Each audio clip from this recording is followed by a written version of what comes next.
में सत्यलोक ले जाता है, उतना ही धनी बनकर हमें वहाँ जाना पड़ेगा जितने हम पहले वहाँ धनी थे। तो उसके लिए बहुत ही अच्छा मंत्र बताया है कि उसके एक श्वास के मंत्र से आपको इतना लाभ हो जाता है, इतनी कीमत है उसकी, तो आप शीघ्र ही धनी बन जाओगे, लेकिन मर्यादा में रहना होगा। अब ये सत्संग समागम चल रहा है, परमेश्वर का पृथ्वी पर आगमन, तीनों लोकों में प्रवेश करके धारण पोषण करने वो परमेश्वर जब आते हैं वो इस प्रकार आते हैं, जिसके विषय में अब जानकारी दी जाएगी कि आज से लगभग 600 वर्ष पूर्व सन 1398 में वो परमेश्वर सशरीर प्रकट हुए थे और हम सब का धारण पोषण करके गए थे।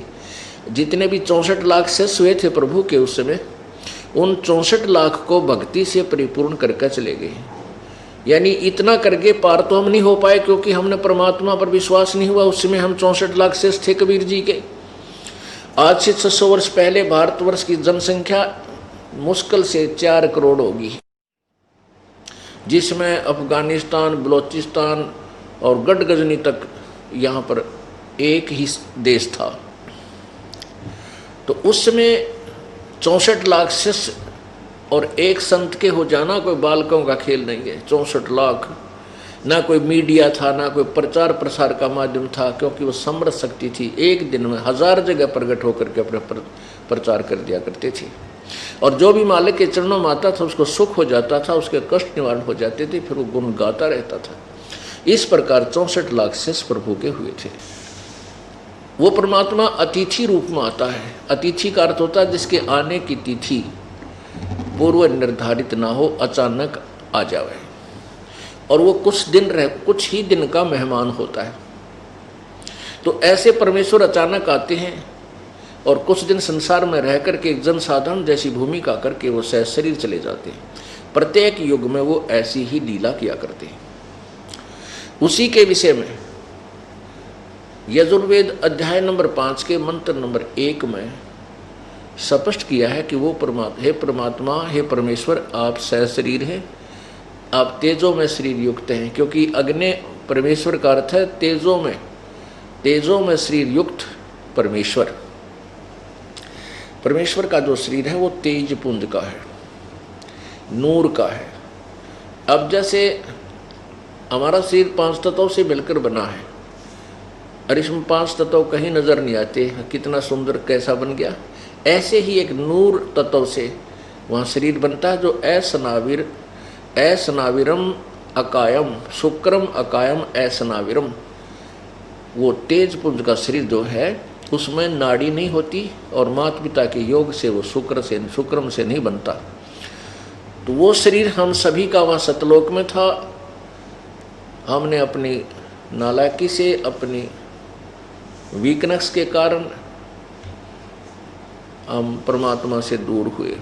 तो वो परमेश्वर यहाँ प्रकट होता है, और सबका विष्णुवे माने सबके धारण पोषण करने के लिए, तवा माने उस, सोमस्य माने अमर पुरुष का, तनु मीन शरीर, असी माने है। यजुर्वेद अध्याय नंबर 5 के मंत्र 1 के विषय में आपको जानकारी दी जा रही है। अग्नि तनुरसी, हे परमेश्वर, आप सहशरीर हैं। विष्णुवे तवा सोमस्य तनुरसी, तवा माने उस, सोमस्य माने अमर पुरुष का, विष्णुवे माने तीनों लोकों में प्रवेश करके सबका धारण पोषण करने के लिए, तनु माने शरीर, असी माने है। परमात्मा एक रूप में सतलोक में रहते हैं, और दूसरा रूप धारण, वो सतलोक में जो शरीर है कबीर परमेश्वर का, पूर्ण ब्रह्म का, उसकी इतनी आभा है, इतनी शोभा है, इतना प्रकाश है कि एक रोमकूप में करोड़ सूरज और करोड़ चंद्रमा दोनों की रोशनी मिली जुली का जो प्रकाश हो, गर्मी ना हो, वो परमात्मा के एक रोमकूप का प्रकाश है। इतना, इसलिए इसको अग्नि तनुरसी, हे परमेश्वर, हे नूरी शरीर युक्त प्रभु, हे प्रकाश में परमेश्वर। तनु माने शरीर, आपका शरीर है। इसलिए अग्नि शब्द मीन परमेश्वर का, क्योंकि परमात्मा का शरीर बहुत ही तेजों में प्रकाश में। तो वो शरीर जो का तो सह शरीर यहाँ आ जाए प्रभु, तो हम उसको देख नहीं सकते। जैसे उल्लू की आंखें बंद हो जाती है सूर्य के सामने, हम सब की आंखें ऐसे बंद हो जाए, हम कुछ नहीं देख सकेंगे। इसलिए यजुर्वेद अध्याय नंबर 40 के 5 के मंत्र नंबर 1 में 2 बार दोनों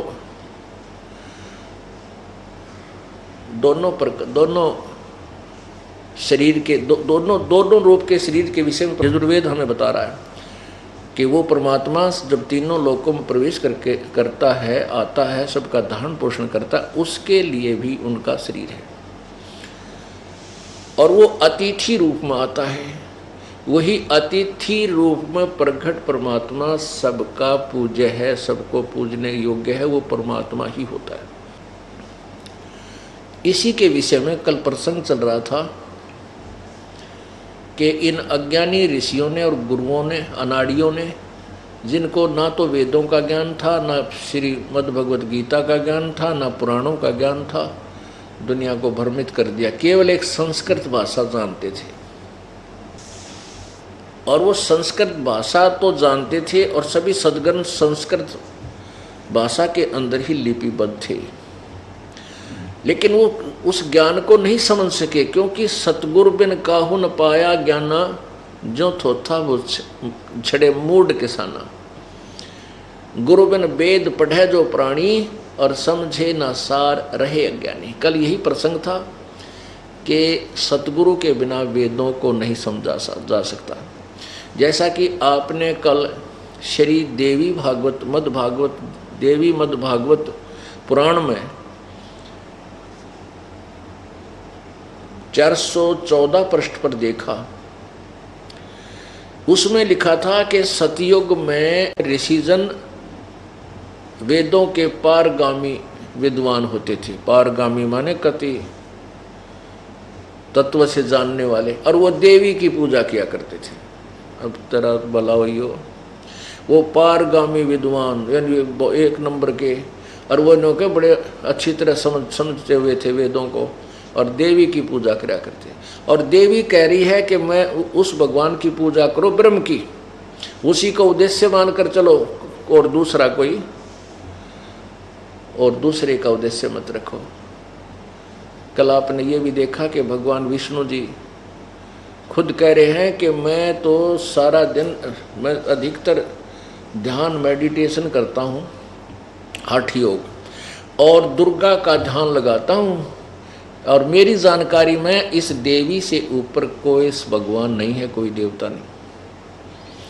और देवी कह रही है कि उस ब्रह्म की पूजा करो, उसी को उद्देश्य मान कर चलो, और वही ब्रह्मलोक में रहता, उसका ओम मंत्र है। तो पुण्यात्माओं, परमेश्वर की जो वाणी है कि सतगुरु बिन काहू न पाया ज्ञाना, ज्यों थोथा बूझ छड़े मूड किसाना।